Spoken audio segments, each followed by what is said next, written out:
We're a dim sum restaurant in the middle of Mexico. 豬肉腸還是蛋腸？ Beef? 煮一啖。 Sí.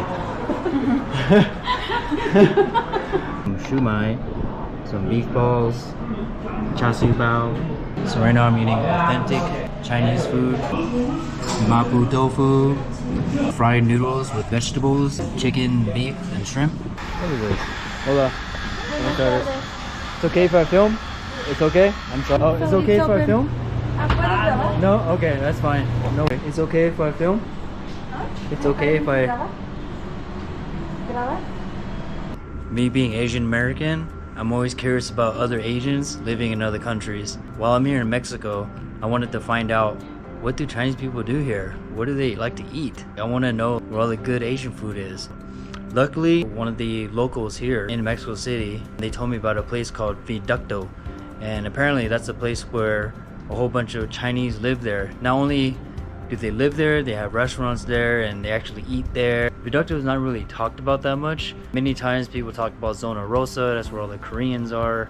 And also people talk about Barrio Chino, but the place I'm about to talk to you about is called Viaducto, and I haven't seen anyone talk about it.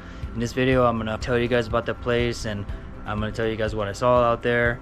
And I also met a woman out there. She was a Chinese Mexican, born and raised in Mexico, and she gave me some really good recommendations. I also went to those places. In this video, I'm gonna tell you all about that. If you're interested in this type of stuff, stay tuned. The first place I want to talk about is a dim sum restaurant called Li Fu. This place was recommended by my Chinese Mexican friend that I met in Viaducto. Unlike other dim sum spots I've been to in Southern California, at Li Fu, you go to the left side to order and then bring the food back to your table. Since I didn't speak enough Cantonese to order, they kindly opened all the baskets for us to see the food. We got shumai, Cheung fan, steamed beef balls, lotus wrapped sticky rice, and char siu bao. Being from Southern California, which has some of the best Asian food outside of Asia, I have high expectations when it comes to Asian cuisine, so I don't want to be too harsh in my reviews. This is actually pretty good. While this place is not the best I've tried, my favorites were the char siu bao and Cheung fan. If you want to know more about the dishes or what I really think of them, feel free to send me a private message. The bill was approximately $34, depending on the exchange rate. Here's another restaurant called Ka Wan Sang Jia Wang Cheng. This was actually the place where I met my Chinese Mexican friend who was born and raised in Mexico. So right now I'm eating authentic Chinese food at an authentic Chinese restaurant. This place sold the most authentic Chinese food I've tried in Mexico so far. While it wasn't the best Chinese food I've ever had, it was definitely better than other places in Mexico. We got mapo tofu, crispy fried noodles, 2 sides of steamed rice, and 2 drinks, totaling around $32. I saw several small Asian markets here, but the biggest one I've seen in this area is called Mini Super Run the Chow Hua Chang Shi Ji. Yeah, I know it's a mouthful. They didn't let me film inside, unfortunately, but they had various Chinese groceries like sriracha sauce, jasmine rice, and rice noodles.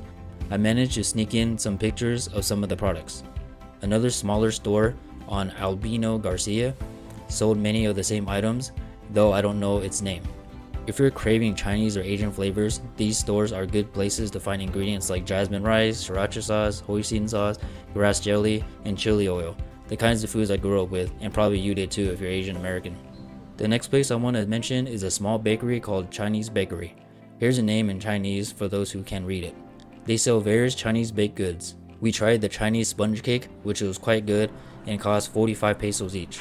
Just a heads up, they don't speak English or Spanish, so if you don't know Chinese, communicating might be difficult. Here's a bonus. On the same street, Albino Garcia, where most of the places in this video are located, I found a small coffee shop with around only 4 couches inside. It felt awkward to approach them with a camera, so I decided to stop filming. I didn't try their coffee, so I can't comment its quality. However, it seems like a cozy mom and pop place where everyone knows each other. There are more places recommended by my Chinese friend from Mexico that I haven't tried yet. If you're curious about the recommendations, feel free to ask in the comment section. Interested in exploring my suburban life in Coyoacan or learning about my cost of living here in Mexico? Check out these videos next. Thanks for watching.